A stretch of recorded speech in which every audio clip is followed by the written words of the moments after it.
नमस्कार, स्वागत है आपका डीबी लाइव ब्रेकिंग में। मैं हूं समीर आत्मज मिश्र और मेरे साथ हैं अंशिता। राहुल गांधी इस समय बिहार की यात्रा पर हैं। वहां कन्हैया कुमार जो कांग्रेस पार्टी के नेता हैं और एनएसयूआई के राष्ट्रीय कन्वीनर हैं, वो एक यात्रा निकाल रहे हैं जिसका नाम है पलायन रोको नौकरी दो।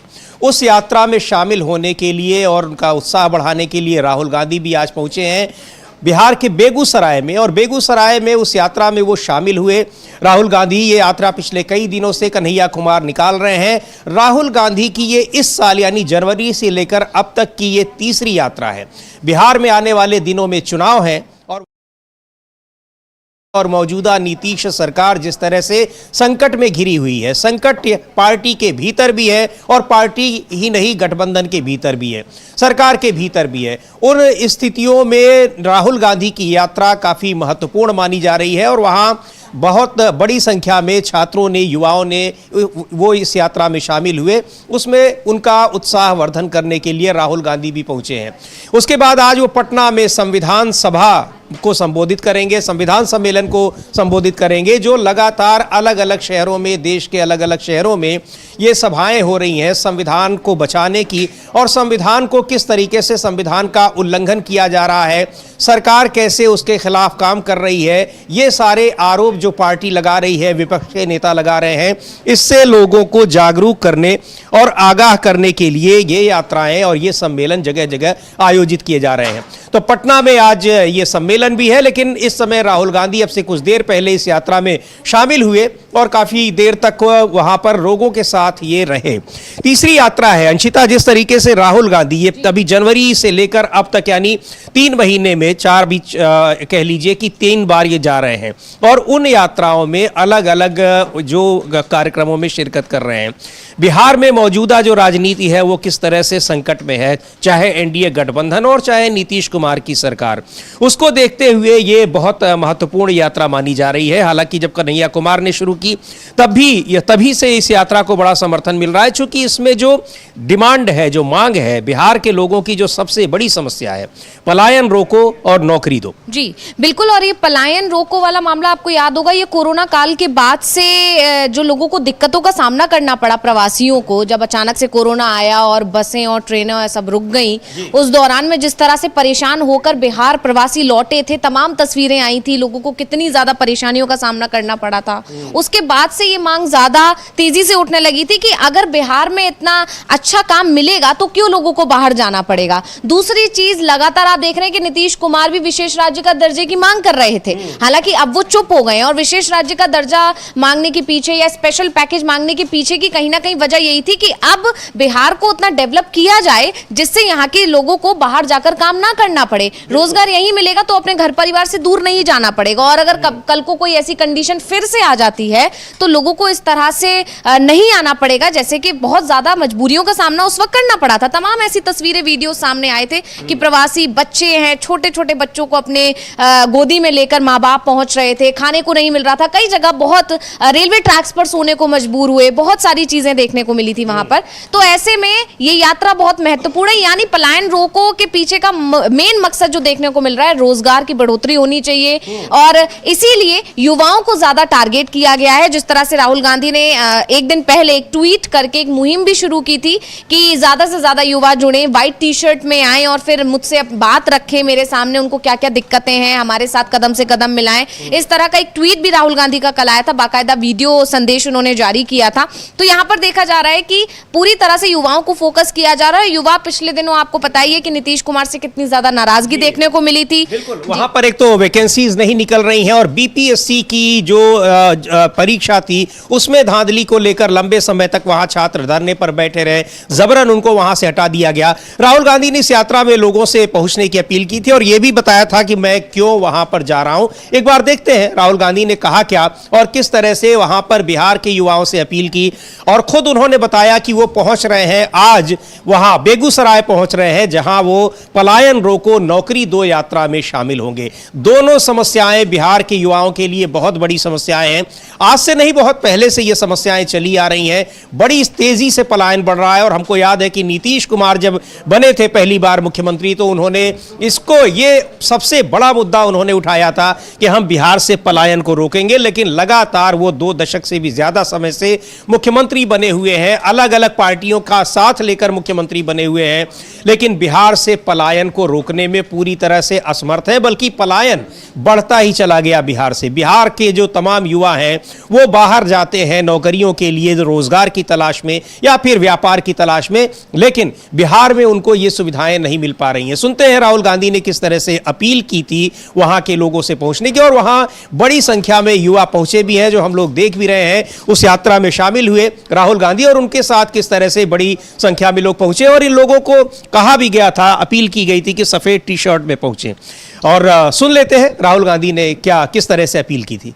नमस्कार, ये मैसेज बिहार के हर युवा के लिए है। 7 तारीख को मैं बेगूसराय आ रहा हूँ। आपकी जो समस्याएं हैं, इश्यूज हैं, बेरोजगारी, महंगाई, पेपर लीक और जो सरकारी नौकरियां एक के बाद एक कम की जा रही हैं, प्राइवेटाइजेशन जिससे आपको फायदा नहीं मिल रहा है, इसके खिलाफ हम यात्रा कर रहे हैं। नाम पलायन यात्रा है। आप सब आइए, व्हाइट टी शर्ट पहन के आइए, तो पूरी दुनिया को बिहार के युवाओं का इमोशन दिखे, बिहार के युवाओं की समस्याएं समझ आए और बिहार की सरकार को प्रेशर आए और हम इस सरकार को बदल पाए। बिहार के जो युवा हैं, आपकी हम एनर्जी मोबिलाइज करना चाहते हैं, एक नया बिहार बनाना चाहते हैं। आप इस वीडियो को फॉरवर्ड कीजिए, अपने दोस्तों को फॉरवर्ड कीजिए। पूरे देश को बताना है कि बिहार का युवा दबेगा नहीं, बिहार का युवा एक साथ चलेगा और बिहार का भविष्य बना। धन्यवाद।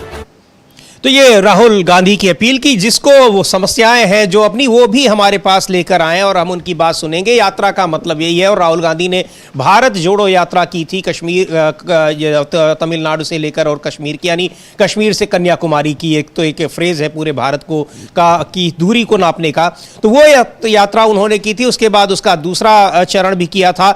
तो उसमें उन्होंने तमाम लोगों से जिस तरह से मुलाकात की थी, उनकी समस्याएं जानी। और इसके बाद भी अंशिता, बार बार देखते हैं हम लोग राहुल गांधी की अलग अलग प्रोफेशन से जुड़े लोगों के साथ जाते हैं, अचानक पहुंचते हैं, उनके साथ बातचीत करते हैं, उनकी समस्याएं सुनते हैं, उसके बाद उसको दूर करने की भी कोशिश करते हैं। लोकसभा में नेता प्रतिपक्ष हैं, उनके मुद्दों को वो संसद में भी उठाते हैं और चाहते हैं कि वो चर्चा हो। हालांकि बहुत सारे मुद्दों पर चर्चा नहीं हो पाती, लेकिन अपनी तरफ से वो उठाते हैं। तो ये बहुत बड़ी संख्या में युवाओं का एक आकर्षण जो बढ़ा है पिछले 2-3 साल से हम देख रहे हैं, उसके पीछे राहुल गांधी का ये जो एफर्ट है वो बहुत बड़ा कारण है। जी बिल्कुल, लगातार ये देखा गया है। जैसे आपने देखा होगा कि पिछले दिनों वो एक जूता बनाने वाले मोची से मुलाकात की थी, उसके बाद उन्होंने उसको पूरा बाकायदा सामान भेजा था। उसके बाद खबर आई थी कि वो एक नाई से मिले, फिर नाई की उन्होंने हेल्प की, उनको क्या क्या दिक्कतें आती हैं। इसी तरह दिवाली के मौके पर देखा गया था कि दिवाली से पहले वो दिए बनाने वालों से मिलने अचानक पहुंच गए थे। और ये सिलसिला सिर्फ दिल्ली या दिल्ली के आसपास, यूपी या इधर ही नहीं है, बल्कि जब वो महाराष्ट्र पहुंचे थे महाराष्ट्र चुनाव के दौरान, तो वहां पर भी वो अचानक दलितों की बस्ती में पहुंच गए थे और लोगों से वहां पर भी मुलाकात की थी। इसके अलावा ट्रक ड्राइवरों से या रिक्शे वालों से, ऑटो वालों से वो लगातार मिलते हैं और उनकी समस्याओं को सुनकर, परेशानियों को सुनकर वो संसद में उठाने की पूरी कोशिश करते हैं।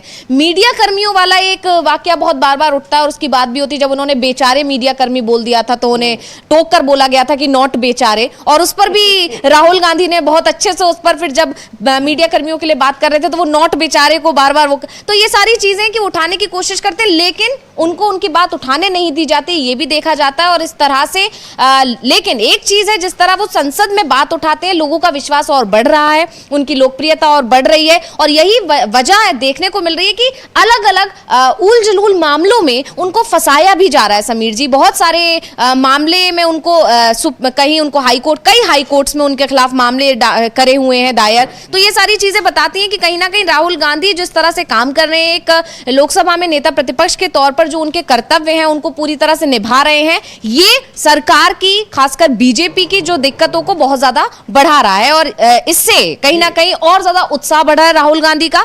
मतलब जितना उनको रोकने की कोशिश की जा रही है, राहुल गांधी उतना ही ज्यादा तेजी से और काम कर रहे हैं। बिल्कुल। और उस यात्रा में जो तमाम युवा शामिल हैं, उनकी जो रिएक्शन है, उनकी बातचीत भी अगर हमें मिलती है तो हम आपको सुनाते हैं। लेकिन डॉक्टर शकील अहमद खान, कांग्रेस के वरिष्ठ नेता हैं बिहार के, उनको सुनते हैं किस तरह से उन्होंने बताया है कि वहां राहुल गांधी की इस यात्रा को लेकर, राहुल गांधी की इस यात्रा में पहुंचने को लेकर वहां के युवा कितने उत्साहित हैं। डॉक्टर शकील अहमद खान। राहुल गांधी जी आ रहे हैं, हर्षोल्लास का माहौल है, लोग खुश हैं और जो कमिटमेंट है राहुल गांधी जी का सामाजिक एकता और सामाजिक न्याय, उसके लिए बार बार आ रहे हैं और बिहार के जनता को आह्वान कर रहे हैं कि जो अभियान उन्होंने चलाया उसमें जुड़िए, ताकि ये जो सरकार है अंधी बहरी सरकार वो जाए। बीजेपी कह रही है कि जहां भी जाते उनके बोलने से क्या मतलब होता है? तो इसको लेकर वहां के युवाओं में उत्साह है। और राहुल गांधी की यात्रा को लेकर राहुल गांधी ने जिस तरह से अपील की है कि आप अपनी बातें रखिए, अपनी समस्याएं रखिए, हमारी कोशिश होगी कि उन समस्याओं को हम उठाएंगे और अगर उनको दूर करने की जहां हमारी स्थिति है वहां हम उसको दूर करने की भी कोशिश करेंगे। तो ये युवाओं का एक भरोसा है और उसको हासिल करने की कोशिश कर रहे हैं। बिहार में भी कई दूसरे राज्यों में इस तरह से उन्होंने भरोसा हासिल किया, खासतौर पर अगर हम कर्नाटक को देखें, तेलंगाना को देखें और भी कई राज्यों में।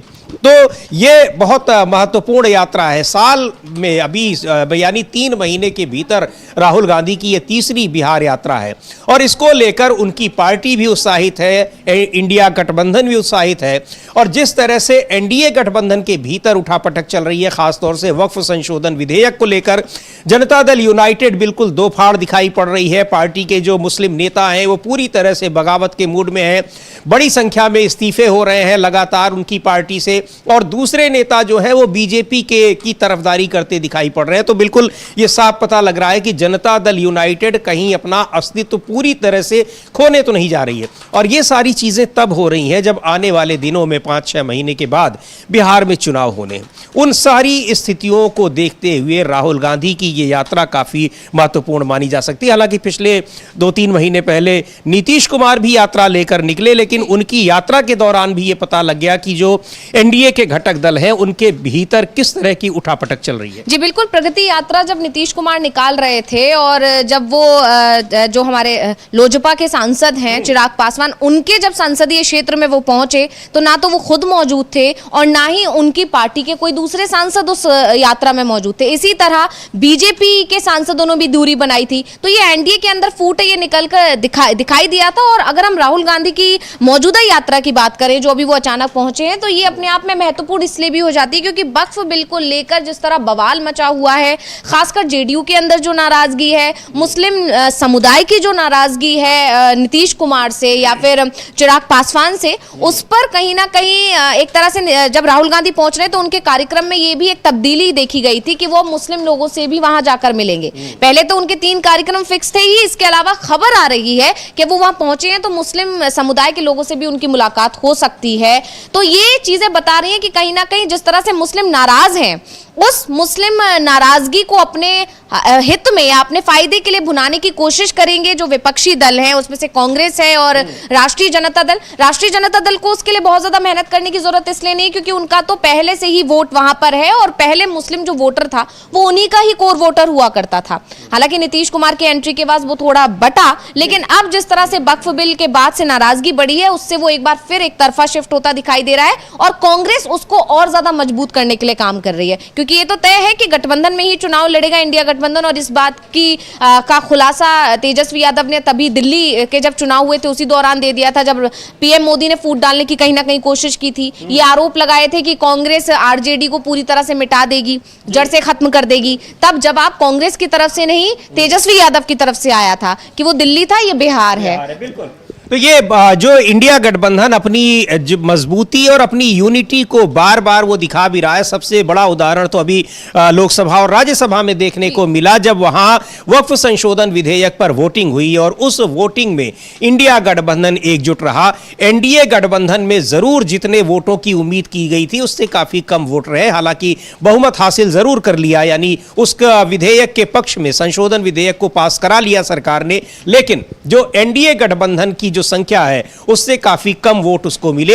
यह बात भारतीय जनता पार्टी को हैरान करने वाली है। लेकिन वक्फ संशोधन विधेयक का मुद्दा कमजोर अभी भी नहीं हुआ है बल्कि और ज्यादा यह तेज हो गया है। आज आरजेडी भी, राष्ट्रीय जनता दल एक तरफ जो बिहार की महत्वपूर्ण पार्टी है, वो भी इस विधेयक को, इस कानून को, अब तो वो कानून बन चुका है, उसको सुप्रीम कोर्ट में चुनौती देने जा रही है। एक दिन पहले ही मनोज झा जो आरजेडी के सांसद हैं उन्होंने कहा था कि हम सोमवार को उसके खिलाफ सुप्रीम कोर्ट में अपील करेंगे। इसके पहले कांग्रेस के ही, बिहार से ही कांग्रेस के सांसद हैं मोहम्मद जावेद, वो जा चुके हैं, असदुद्दीन ओवैसी जा चुके हैं, अमानतुल्लाह खान भी जा चुके हैं। और आपको पता है इस मुद्दे पर आज जबरदस्त तरीके से जम्मू कश्मीर विधानसभा में भी हंगामा हुआ।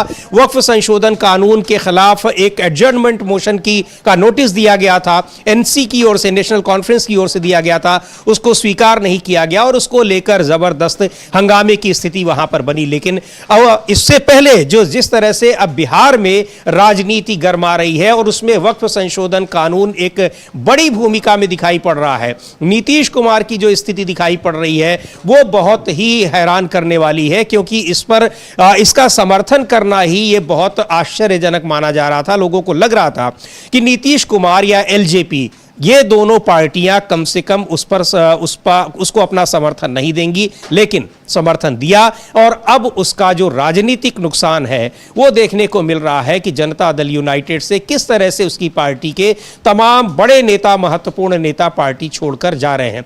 अब ये यात्रा आज जो रोजगार, ये अपना इसकी माफ कीजिएगा, पलायन रोको और नौकरी दो यात्रा है, इसमें राहुल गांधी के पहुंचने के बाद किस तरह से वहां के युवाओं में उत्साह दिख रहा है, इसको एक बार देखेंगे। लोग तख्तियां लेकर आए हुए हैं और नारेबाजी कर रहे हैं और नौकरी देने की बात कर रहे हैं। बहुत बड़ा मुद्दा है नौकरी का, रोजगार का बिहार में। जी बिल्कुल, नौकरी और रोजगार का मुद्दा बहुत बड़ा है और यही वजह है कि नीतीश कुमार लगातार इस बात पर टिके हुए थे कि विशेष राज्य का दर्जा दिया जाए और इसी वजह से कहीं ना कहीं ये भी माना जा रहा था कि वो नाराज भी थे। लेकिन अब नीतीश कुमार शांत थे और इसी वजह से तेजस्वी यादव उन्हें पिछले दिनों काफी निशाना भी बनाते रहे कि जातिगत जनगणना का मुद्दा और विशेष राज्य का दर्जा, जो आप हमारे साथ थे, जिस मुद्दे को बार बार आप उठा रहे थे, वो मुद्दा आपने एक बार फिर कहीं ठंडे बस्ते में डाल दिया है। और विशेष राज्य के दर्जे की मांग लगातार उठती रही थी। जैसे ही नीतीश कुमार ने जनवरी 2024 में एक बार फिर हाथ मिलाया था एनडीए में,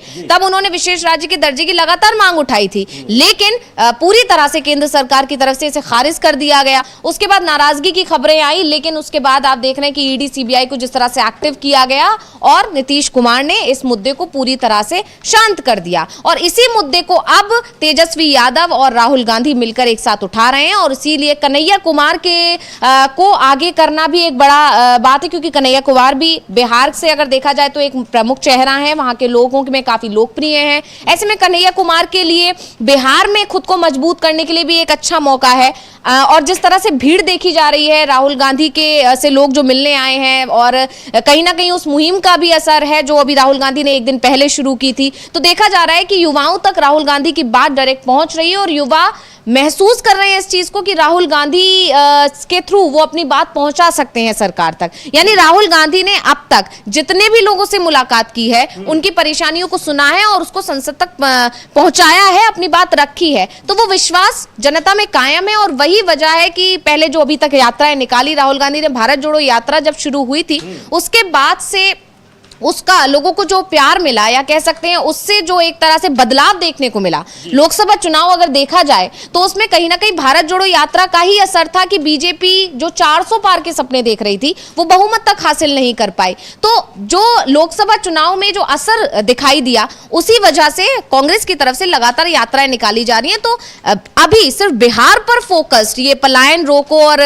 रोजगार दो यात्रा बहुत ज्यादा महत्वपूर्ण है और जाहिर तौर पर इसका असर भी बिहार विधानसभा चुनाव पर पड़ेगा। बिल्कुल, बिहार विधानसभा चुनाव पर पड़ेगा। और आपने लोकसभा चुनाव के मुद्दों की बात की और उसमें संविधान का मुद्दा भी एक बहुत बड़ा मुद्दा था।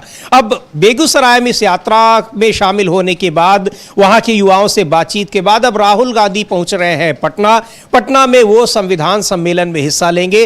देश के अलग अलग हिस्सों में लगातार संविधान सम्मेलन हो रहे हैं। संविधान को लेकर भारतीय जनता पार्टी और एनडीए सरकार बुरी तरह से घिरी हुई है और उस पर भी चुनाव से पहले भी घिरी हुई थी। जैसे अभी अंशिता बता रही है कि 400 पार का नारा दिया गया था और यह बताया गया था कि 400 पार का नारा इसलिए दिया जा रहा है ताकि संविधान को बदला जा सके। 400 पार तो नहीं हुए और माइनॉरिटी में आ गए, यानी बहुमत भी नहीं मिला, बावजूद उसके सरकार तो बनी। लेकिन अब भी इस मुद्दे पर भारतीय जनता पार्टी घिरी हुई है।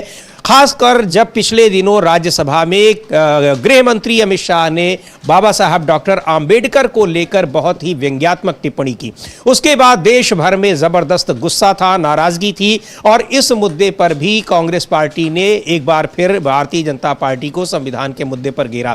तो राहुल गांधी आज वहां संविधान सम्मेलन में भी हिस्सा ले रहे हैं, वहां पर बोलेंगे, संबोधित करेंगे और इसके अलावा पार्टी को मजबूत करने के लिए जो नई रणनीति अपनाई है, यानी जिला कांग्रेस अध्यक्षों से मुलाकात की, वो कार्यक्रम भी पटना में राहुल गांधी का है।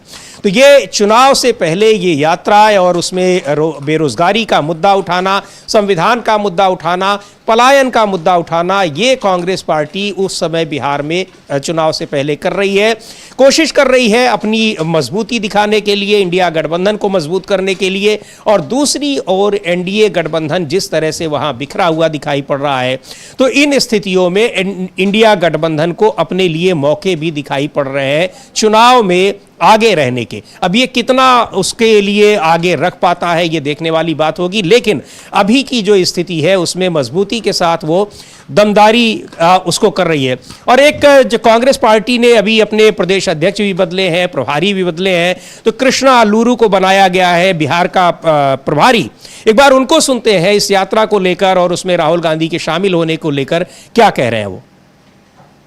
बिहार आया है, अपोजिशन सवाल कर रहा है कि चुनाव आया है तो राहुल गांधी जी देश के नेता हैं, टाइम टू टाइम हर प्रदेश में जाते रहते हैं और बिहार के जनता से उन्हें विशेष लगाव है, तो बिहार आना जाना उनका रहता है, रहेगा और आगे और बढ़ेगा।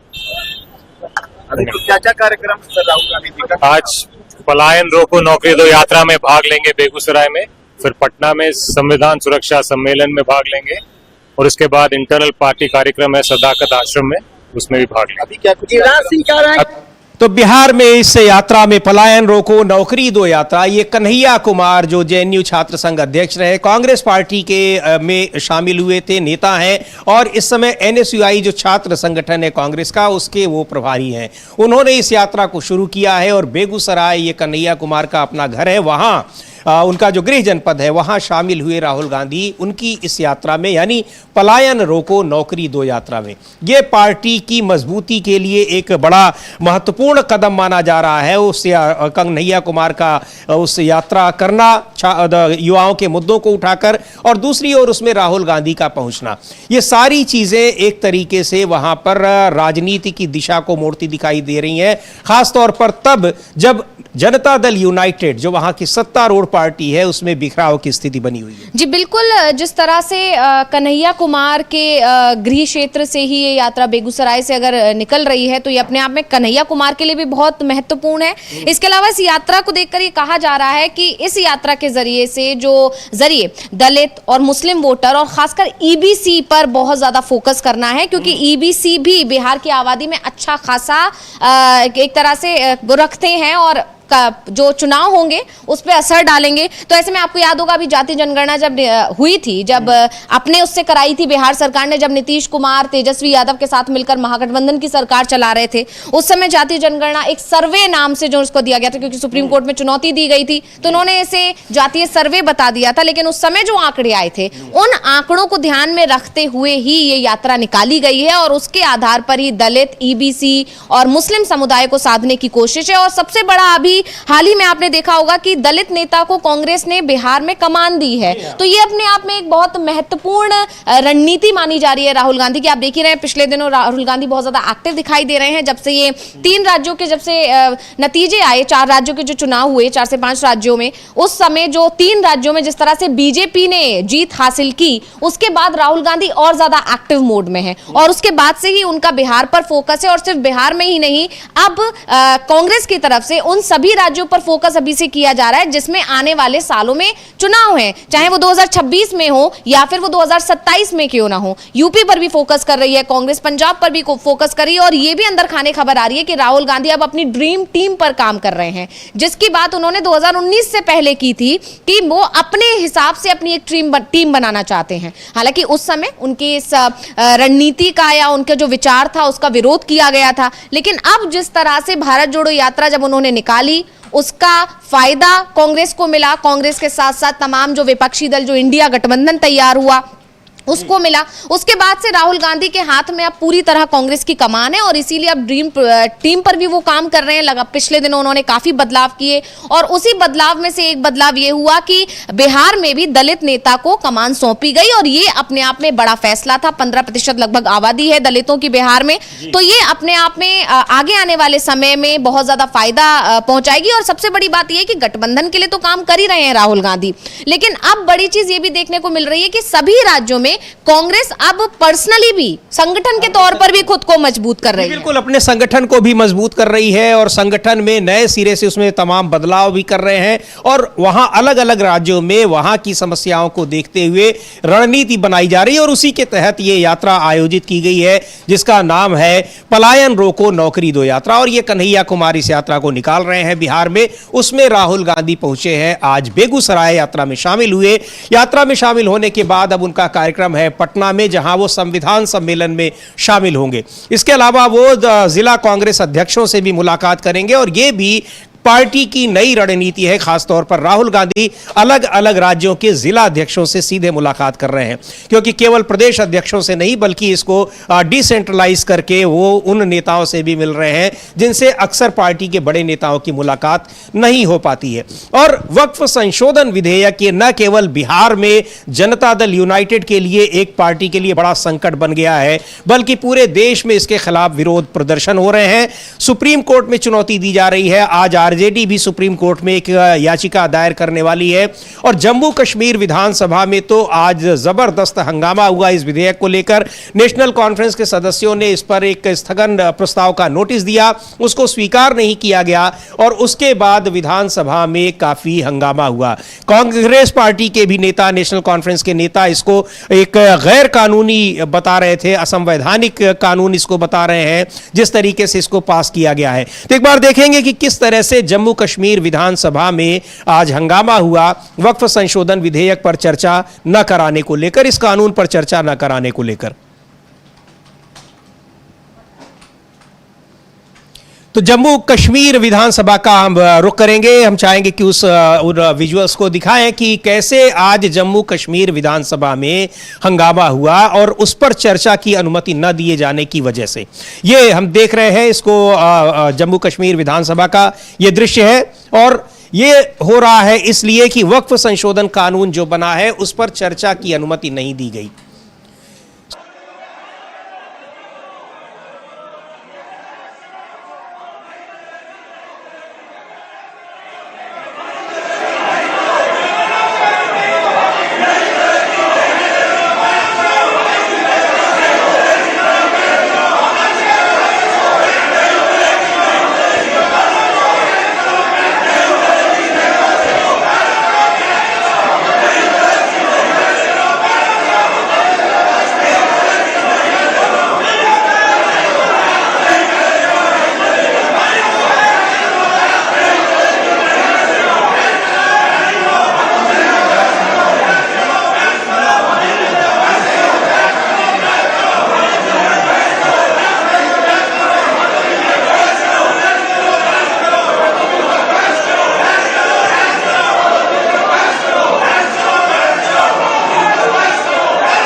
तो ये जम्मू कश्मीर विधानसभा का दृश्य है, उसमें वक्फ संशोधन कानून पर चर्चा न कराने की अनुमति नहीं मिलने पर वहां के तमाम विधायक, कांग्रेस पार्टी के, नेशनल कॉन्फ्रेंस के, ये लोग इसके प्रदर्शन कर रहे हैं और मांग कर रहे हैं कि उस पर चर्चा होनी चाहिए।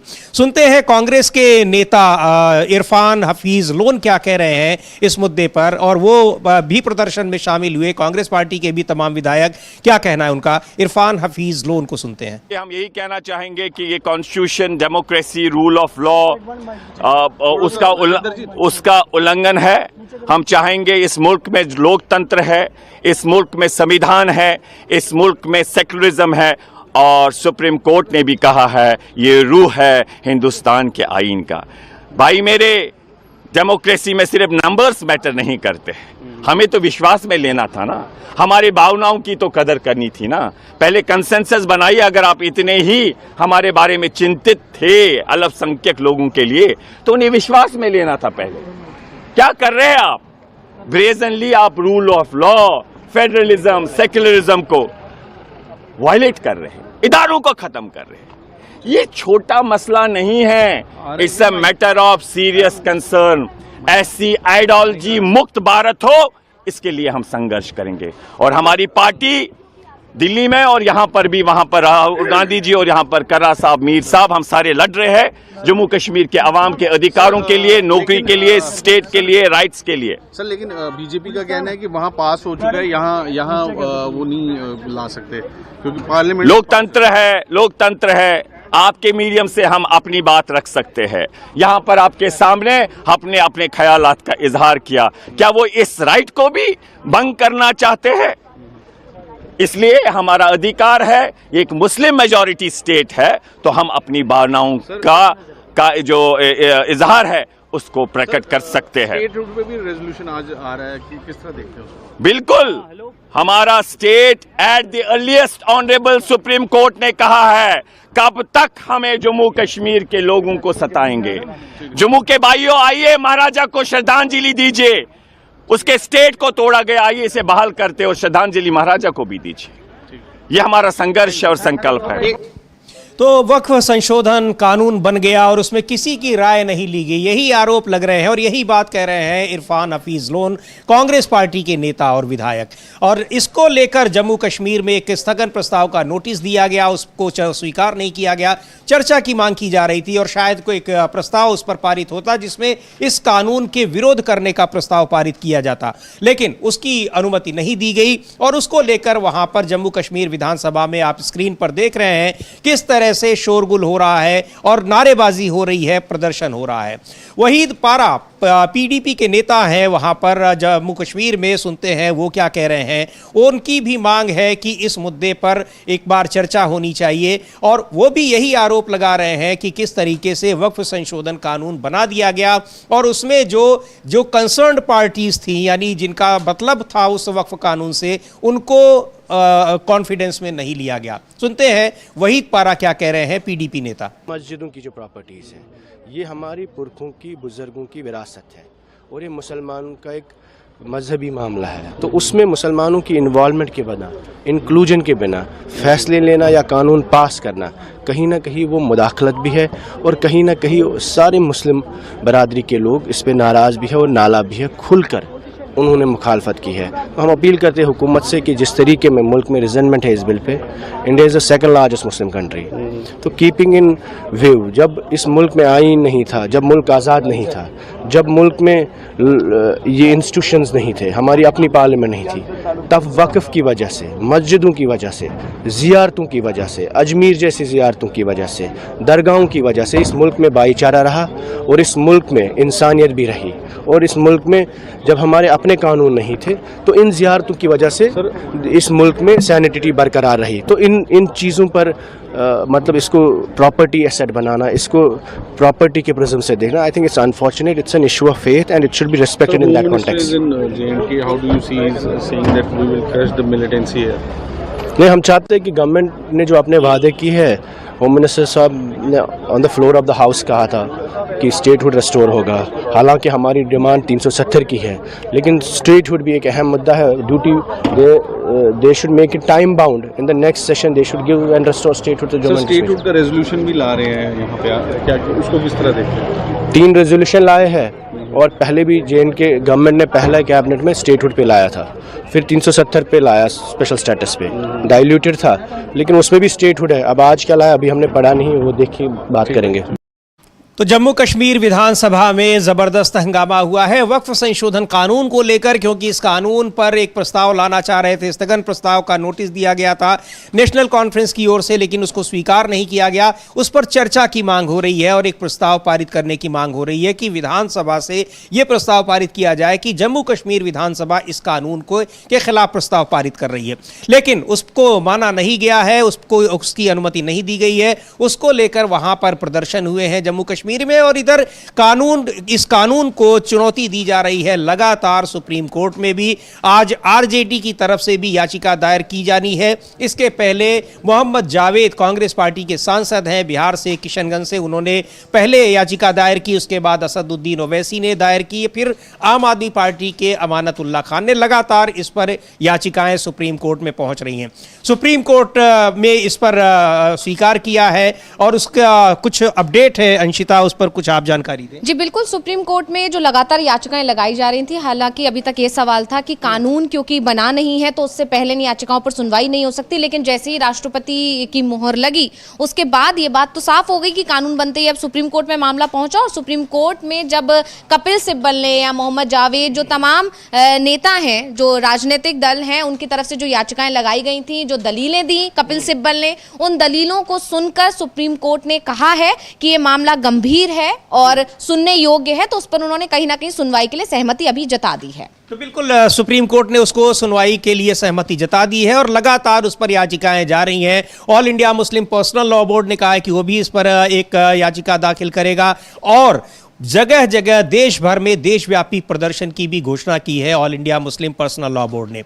तो वक्फ संशोधन कानून बनने के बाद भी जिस तरह से परेशान किए हुए है सरकार को, कोर्ट में चुनौती दी जा रही है और सड़कों पर भी संघर्ष देखने को मिल रहा है, उससे एक सरकार के सामने एक बड़ा संकट है। और ये भी आशंकाएं जताई जा रही हैं कि कहीं सरकार को कृषि कानूनों की तरह इसको भी वापस न लेना पड़े। तो ये एक बड़ा मुद्दा बनता चला जा रहा है धीरे धीरे।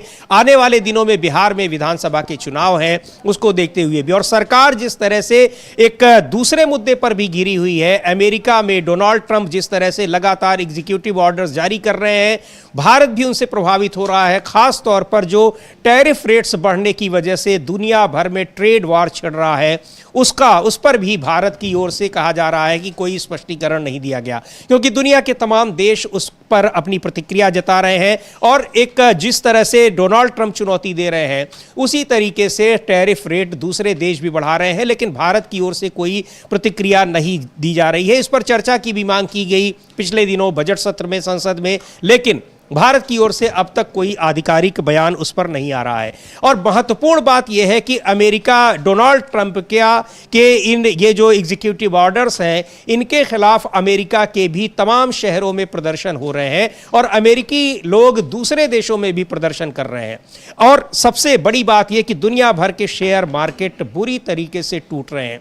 आज भारत में भी शेयर मार्केट 3000 पॉइंट खुलते ही कुछ देर के बाद ही 3000 पॉइंट नीचे चला गया। इस बारे में हमारे साथी यश जानकारी अपडेट रखे हुए हैं, हम चाहेंगे कि कुछ बताएं और क्या अपडेट है। यश, शेयर मार्केट तो खुलते ही आज ये लगा कि बिल्कुल ब्लैक मंडे वाली स्थिति आ गई है। बिल्कुल, धन्यवाद समीर जी। आज मार्केट खुलता है सुबह 9:15 बजे और भारतीय शेयर बाजार में इस समय भी जो सिनेरियो चल रहा है, ट्रेडिंग सेशन होता है लगभग 6 से 6.25 घंटे का।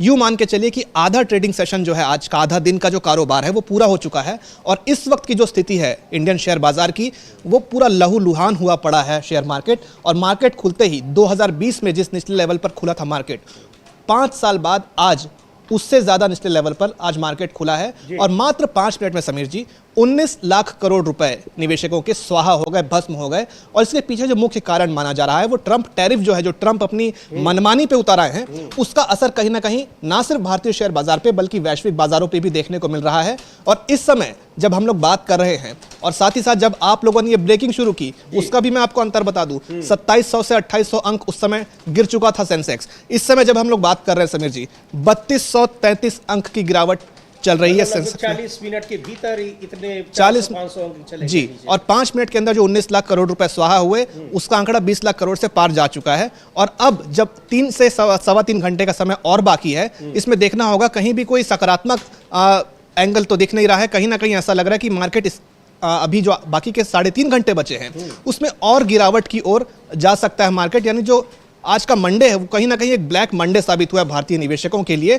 और कहीं ना कहीं इसके लिए जो कारण माना जा रहा है वो ट्रंप टैरिफ को माना जा रहा है। और ट्रंप का भी इस पर बयान सामने आया है। ना सिर्फ भारतीय शेयर बाजार बल्कि जो वैश्विक शेयर बाजार में गिरावट देखी जा रही है, उसको लेकर ट्रंप का साफ तौर पर यह कहना है कि शेयर बाजार में जो गिरावट है इसको लेकर मुझे कोई मतलब नहीं, जब कोई चीज़ ठीक करनी होती है, किसी चीज़ में सुधार करना होता है, तो शल्य क्रिया की आवश्यकता होती है, ऑपरेशन की ज़रूरत होती है, और ये वही ऑपरेशन है।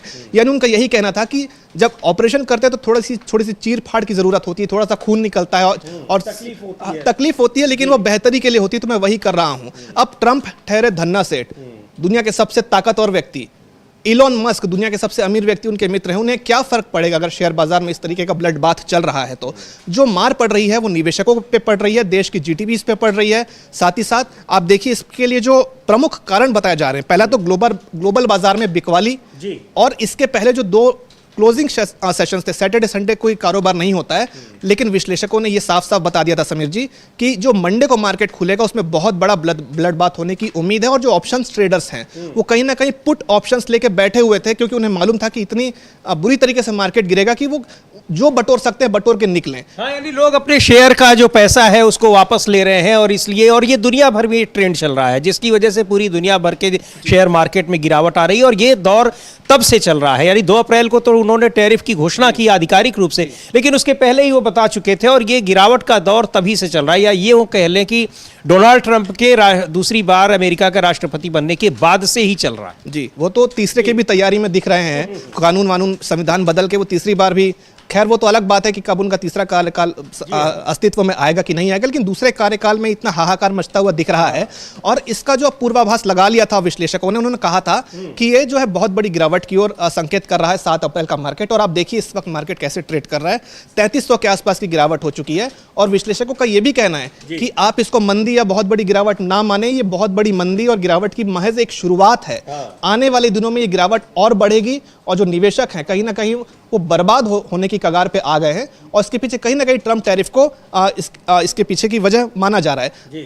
कह भी ये रहे कि आर्थिक मंदी की जो है शुरुआत हो चुकी है, 2008 में जो आया था उससे बड़ी मंदी अब देखी जा सकती है। इसके साथ ही साथ जो ग्लोबल बाजार में जो बिकवाली है, क्योंकि आप देखिए ना सिर्फ भारत पे बल्कि विश्व के तमाम 80 से ज़्यादा देशों पे उन्होंने टैरिफ लगाया हुआ है, तो कहीं ना कहीं आप देखिए पूरे विश्व भर के जो इन्वेस्टर्स हैं, फॉरेन इंस्टीट्यूशनल इन्वेस्टर्स हैं, वो अपना पैसा निकाल रहे हैं। और भारत में भी जो FIIs होते हैं, फॉरेन इंस्टीट्यूशनल इन्वेस्टर्स, उनका कहीं ना कहीं बाजार से भरोसा खत्म हो रहा है, क्योंकि उन्हें मालूम है कि उसका असर भारतीय शेयर बाजार पे पड़ेगा और वो इस नुकसान को झेलना नहीं चाहते हैं। तो वो इसको कहीं ना कहीं अब बिकवाली करके यहाँ से मार्केट से कि जो भी बच रहा है, भागते चोर की लंगोटी सही वाली बात है कि अब जो बच रहा है, जो हाथ में आ जाए उसी को लेके निकलो, वरना अगर 4 दिन और रुक गए तो ये भी नहीं बचेगा। बिल्कुल। एक बहुत बहुत धन्यवाद यश इस पूरी जानकारी के लिए। एक अफरा तफरी वाली स्थिति बनी हुई है कि बिल्कुल सारी चीजें डूबी जा रही हैं, उनमें से अगर कुछ बच रहा है तो वो निकाल लिया जाए। यानी शेयर मार्केट में बिल्कुल लहूलुहान हो गया। इसका मतलब कि जितने शेयर हैं सेंसेक्स में वो सारे के सारे लाल निशान पर अभी बने हुए हैं। शुरुआत से ही, जैसे ही आज सुबह शेयर मार्केट खुलता है वैसे ही, और वो स्थिति अब तक बनी हुई है, यानी कोई शेयर बढ़ता हुआ नहीं दिखाई पड़ रहा है, सारे शेयरों में गिरावट है। ये न सिर्फ भारत में के शेयर मार्केट का हाल है बल्कि पूरी दुनिया के शेयर बाजार का हाल है। और उसके पीछे जो सबसे बड़ा कारण बताया जा रहा है वो डोनाल्ड ट्रंप की टैरिफ पॉलिसी और तमाम एग्जीक्यूटिव ऑर्डर्स।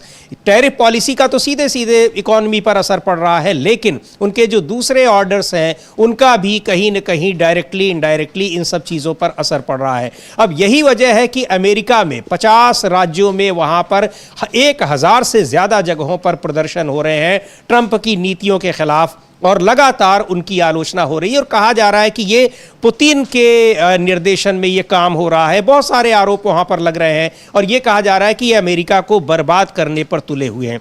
तो बहुत इसका एक निगेटिव इम्पैक्ट दुनिया भर में पड़ रहा है, और भारत पर भी इसका पड़ रहा है। जी, भारत में तो विरोध हो ही रहा है, और अब ट्रंप के लिए अब उनके अपने ही जो जनता है वो खड़ी हो गई है, और उसके प्रदर्शन की लगातार तस्वीरें आ रही हैं। कल भी हमने देखा कि किस तरह से जगह जगह प्रदर्शन किया जा रहा था, और ये एक तरह से अमेरिका के लिए कितना घातक हो रहा है ये वहां की जनता खुद बता रही है। और सिर्फ ये टैरिफ का ही मामला नहीं है, जिस तरह से अप्रवासियों को वहां से निकाला गया उसको देखकर भी ट्रंप के खिलाफ वहां के लोगों में ही नाराजगी है। यानी ट्रंप की नीतियां, जिससे वो सोच रहे थे कि शायद वो और लोकप्रिय बन जाएंगे, लेकिन वो लोकप्रिय बनने के बजाय अब उनके लिए आगे के लिए और ज्यादा मुसीबतें खड़ी कर रहा है। लेकिन फिलहाल ट्रंप की वजह से भारत में भी यहाँ पर चीजें हैं ही। लगातार मोदी सरकार से सवाल किया जा रहा है, यहाँ तक जबकि विपक्ष का तो ये भी आरोप है कि वक्फ बिल को जल्दबाजी में लाया ही इसीलिए गया ताकि ये टैरिफ वाले मामले को दबा दिया जाए।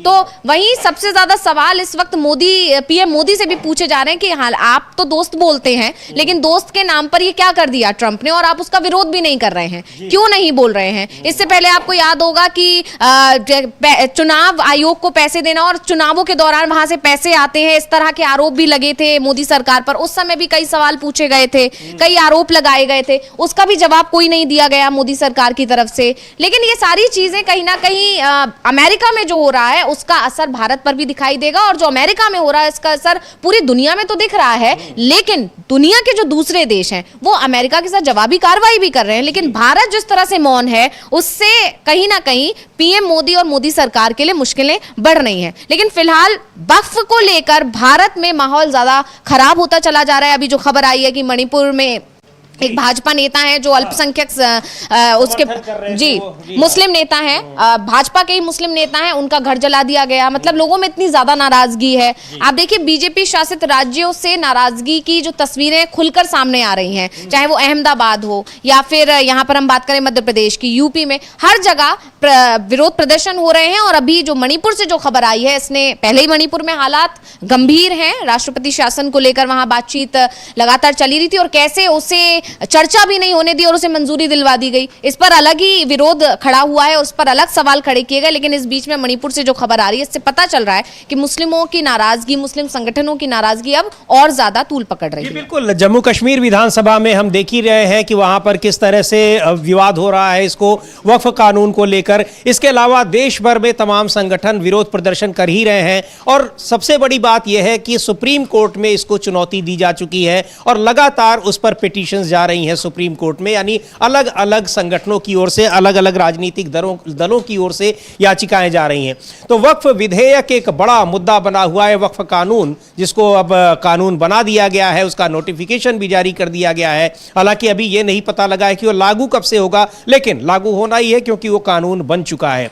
उसको लेकर पूरे देश में जिस तरह से विरोध हो रहे हैं, प्रदर्शन हो रहे हैं, और उसकी वैलिडिटी को लेकर तमाम जो कानून के जानकार हैं उनका यह कहना है कि सुप्रीम कोर्ट निश्चित तौर पर इसको खारिज कर देगा, निरस्त कर देगा, क्योंकि ये अल्पसंख्यकों के जो विशेषाधिकार हैं, जो उनके मौलिक अधिकार हैं, उनका हनन करता है और संविधान के तमाम मौलिक अधिकारों के प्रावधानों का ये उल्लंघन करता है। यही आरोप, यही बातें, यही दलीलें संसद में जब इस पर बहस हो रही थी, चर्चा हो रही थी, तब भी की गई, और अब भी सुप्रीम कोर्ट में भी वही दलीलें दी जाएंगी। चूंकि संसद में तो बहुमत से चीजें तय होती हैं, लेकिन सुप्रीम कोर्ट उनका संवैधानिक बिंदुओं पर उसका मूल्यांकन करता है, एस्टिमेशन करता है और अपना फैसला सुनाता है। तो अब ये सुप्रीम कोर्ट में ये मामला जा रहा है और प्रदर्शन के लिए तमाम संगठन सड़कों पर हैं, एक बड़ा मुद्दा बन रहा है। और इन सब मुद्दों के बीच में बिहार की राजनीति जिस तरह से बदलती दिख रही है वो बहुत महत्वपूर्ण है, क्योंकि बिहार में ही आने वाले दिनों में सबसे पहले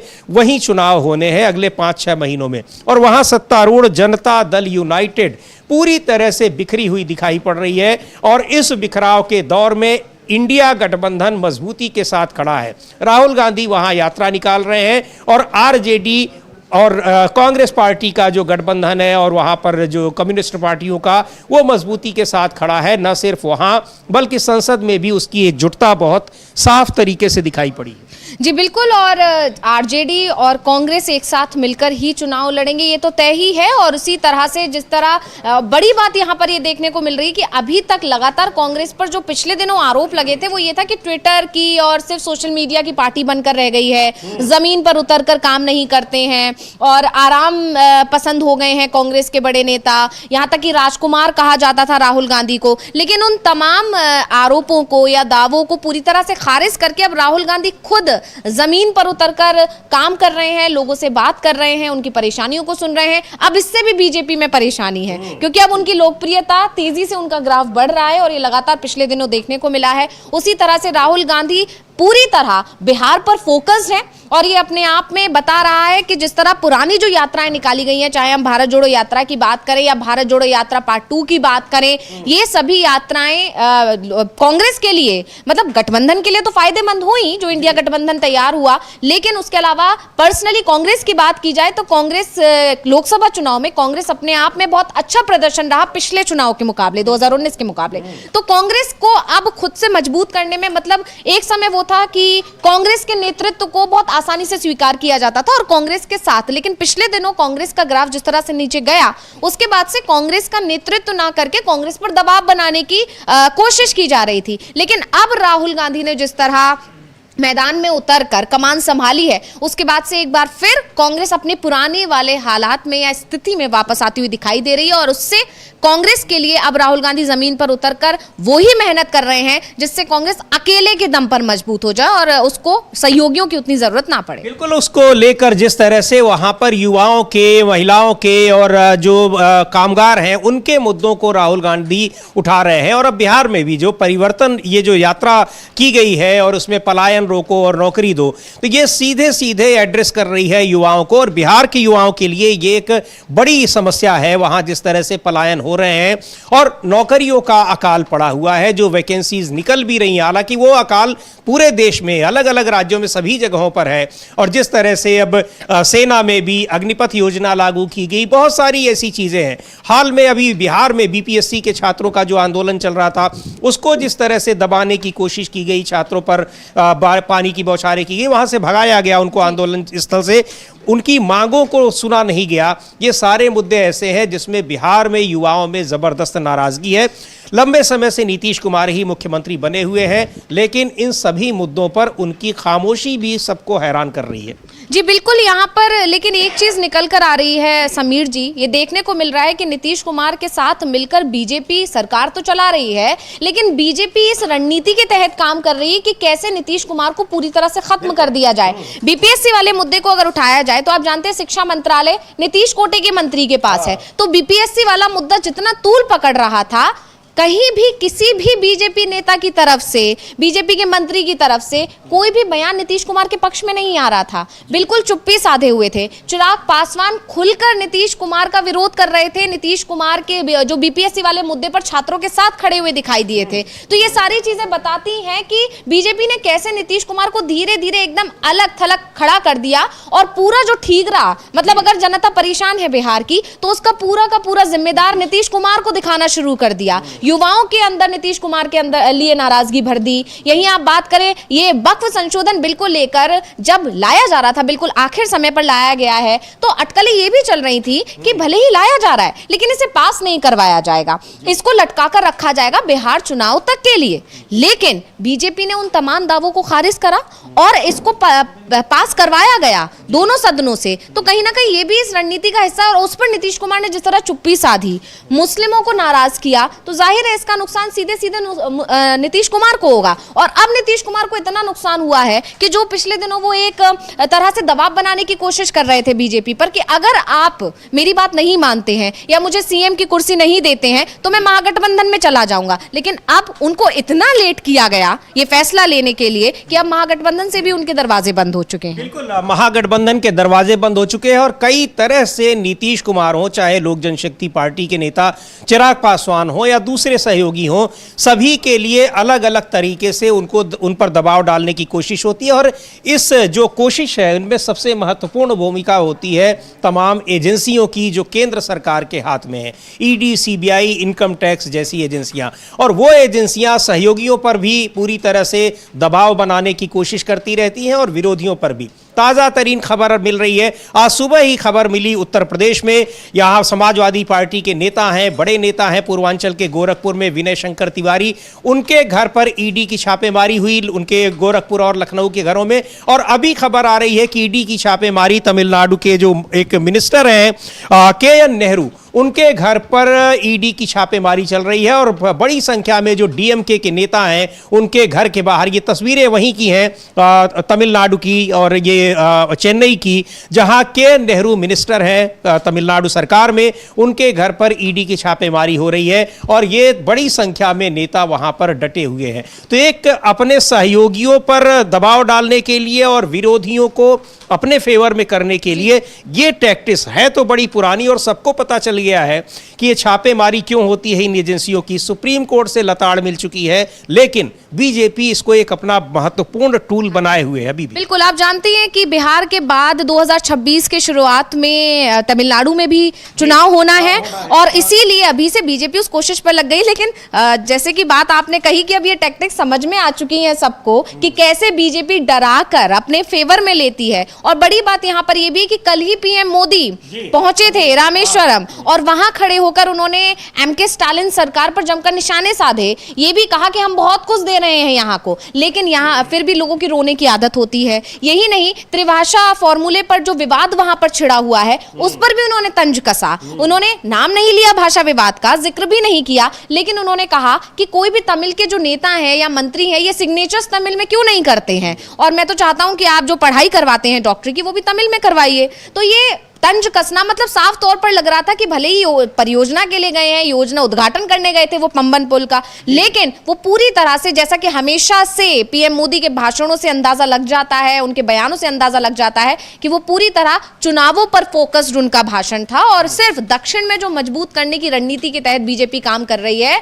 त्रिभाषा फॉर्मूला, परिसीमन, ये तो चल ही रहे हैं। जब इन पर उससे सफलता मिलती हुई दिखाई नहीं दे रही है तो अब वो ईडी सीबीआई को लेकर आ गई है आखिर में। बिल्कुल, हालांकि वहां भी भारतीय जनता पार्टी की मौजूदगी बहुत सीमित है और अभी उसका जनाधार नहीं है। वहां अन्नामलाई को प्रदेश अध्यक्ष बनाकर जब भेजा गया तो ऐसा लगा कि वहां पर मजबूती के साथ खड़ी होने की कोशिश में है, लेकिन अन्नामलाई का विरोध वहीं के जो स्थानीय यूनिट है वहां पर हो रहा है और अब ये भी खबर आ रही है कि जल्दी ही उनको प्रदेश अध्यक्ष के पद से हटाया भी जाएगा। लेकिन जो सरकार में बैठे लोग हैं और विरोधी पार्टियां हैं उन पर दबाव बनाने के लिए या फिर वहां की जनता में उनके खिलाफ एक मैसेज देने के लिए इन जांच एजेंसियों का सहारा अभी भी लिया जा रहा है। हम ये नहीं कहते हैं कि ये जानबूझकर किया गया है, लेकिन ये आंकड़े बताते हैं कि जितने भी ये कार्रवाइयां राजनीतिक दलों के नेताओं के खिलाफ हो रही हैं, तमाम लोगों को जेल भी भेजा गया है, महीनों वो जेल में रहे, उनको जमानत मिली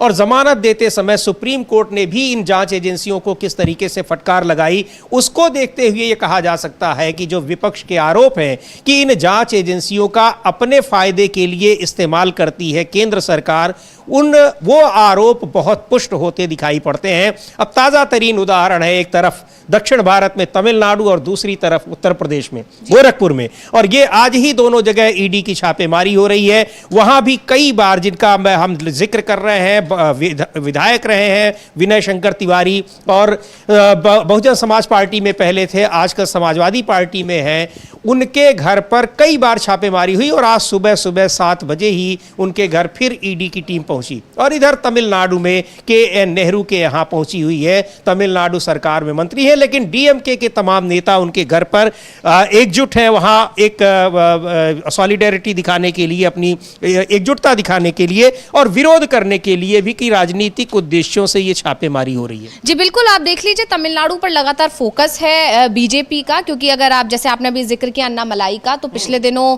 अन्नामलाई के प्रदेश अध्यक्ष पद से इस्तीफे की और आगे मैं उस रेस में भी नहीं हूँ, इस तरह के जो बयान आए, लगातार जो चर्चाएं चल रही हैं, इसकी एक वजह यही है कि एआईएडीएमके और बीजेपी के बीच जो गठबंधन में सबसे बड़ा रोड़ा थे वो अन्नामलाई बने हुए थे। एआईएडीएमके के लोग अन्नामलाई के बयानों से, उनके नीतियों से, उनके जिस तरह से उनका काम करने का तरीका है उससे वो नाराज थे। यहाँ तक कि अन्नामलाई के कुछ ऐसे बयान भी रहे थे जो एआईएडीएमके के पुराने नेताओं के खिलाफ थे, जिससे उनका बहुत ज्यादा विरोध हो रहा था और एआईएडीएमके की तरफ से लगातार बीजेपी को यह कहा जा रहा था कि अगर आप अन्नामलाई को हटाएंगे तब हम गठबंधन के बारे में विचार कर सकते हैं।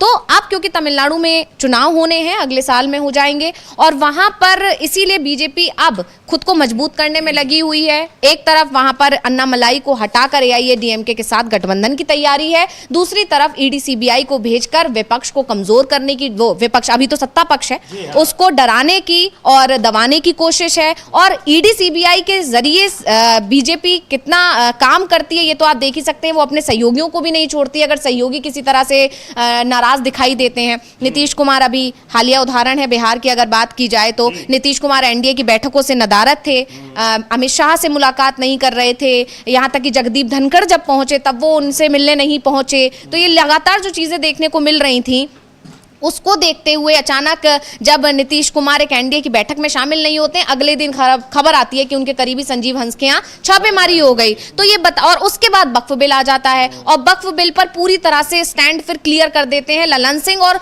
उसमें एक भी बात ऐसी नहीं बोलते हैं जो बताए भी कि हमारी ये शर्तें हैं कि हमारी ये शर्तें मान लीजिए। तो ये सारी चीजें बताती हैं कि बीजेपी एक रणनीति के तहत काम कर रही है। लेकिन जैसा कि समीर जी आपने कहा कि जो बीजेपी जो हथियार के तौर पर ईडी सीबीआई को इस्तेमाल करती है या उसकी जो भी रणनीति या टैक्टिक्स जो रहती हैं अब वो सबके सामने उजागर हो चुकी है, तो इसका कोई खास फर्क शायद नहीं पड़ेगा। जी बिल्कुल, लोगों में अब वो बातें ये जो मैसेज देने की कोशिश होती है इन छापेमारी की वजह से कि ये भ्रष्ट हैं, वो मैसेज पूरी तरह से अब एक कह लीजिए कि उल्टा पड़ने लगा है दांव और नहीं जाता है, क्योंकि तमाम मामलों में जो इन एजेंसियों का सजा दिलाने का यानी अपने आरोपों को सिद्ध करने का जो रेट है वो बहुत कमजोर है। और उसको लेकर सुप्रीम कोर्ट भी जिस तरह से इनको कई बार लताड़ लगा चुका है और कई बार आलोचना कर चुका है, उसको देखते हुए अब ये मैसेज भी नहीं जा पाता है लोगों तक कि हाँ जिनके खिलाफ छापेमारी हो रही है इसका मतलब कि वो भ्रष्ट हैं इसलिए हो रही है। अब ये होता है कि छापेमारी इसलिए हो रही है क्योंकि वो सरकार के साथ नहीं है, क्योंकि कई लोगों के यहाँ ये हुआ, बहुत सारे उदाहरण हैं, अजीत पवार हो चाहे बहुत से, कोई एक उदाहरण नहीं है। हिमंता बिस्व शर्मा सबसे बड़े उदाहरण है जो कि आज असम के मुख्यमंत्री बने हुए हैं, बीजेपी के सबसे महत्वपूर्ण नेता बने हुए हैं, उनके यहाँ भी छापेमारी हुई, बहुत सारे भ्रष्टाचार के आरोप लगे और जब वो बीजेपी में शामिल हुए तो सारे आरोप उनके धुल गए। तो ये अब छापेमारी हो रही है तमिलनाडु के मिनिस्टर्स के यहाँ, उत्तर प्रदेश में विपक्षी पार्टियों के नेताओं के यहाँ, कई जगहों पर अक्सर ये होती रहती है। तो वो मैसेज अब इसका नहीं जाता जो मैसेज वास्तव में भारतीय जनता पार्टी देना चाहती है। लेकिन वक्फ संशोधन कानून जो बना है उसको लेकर जिस तरह से घिरी नजर आ रही है, आंदोलनों को देखते हुए और सुप्रीम कोर्ट में भी वो सरकार के लिए एक बड़ी परेशानी बनती जा रही है और बिहार विधानसभा चुनाव में तो एक बड़ी चुनौती उसके सामने है ही। अब इस को देखते हुए बिहार की राजनीति बड़ी दिलचस्प होती जा रही है। राहुल गांधी अब पटना में आज वो वहाँ बेगूसराय में इस यात्रा में शामिल होने के बाद पटना में संविधान सम्मेलन में शामिल होंगे, वहाँ पर संविधान को लेकर अपनी बात रखेंगे और इस तरह से बिहार की राजनीति गर्म होती जा रही है। रहेगी इन सब पर हमारी निगाहें। आप बने रहिए डीबी लाइव के साथ। हमारे तमाम जो नियमित कार्यक्रम हैं, हमारे विश्लेषण हैं, ग्राउंड रिपोर्ट्स हैं, उनको देखते रहिए। इस कार्यक्रम को अब यहीं समाप्त करते हैं। मुझे और अंशिता को दीजिए अनुमति। नमस्कार।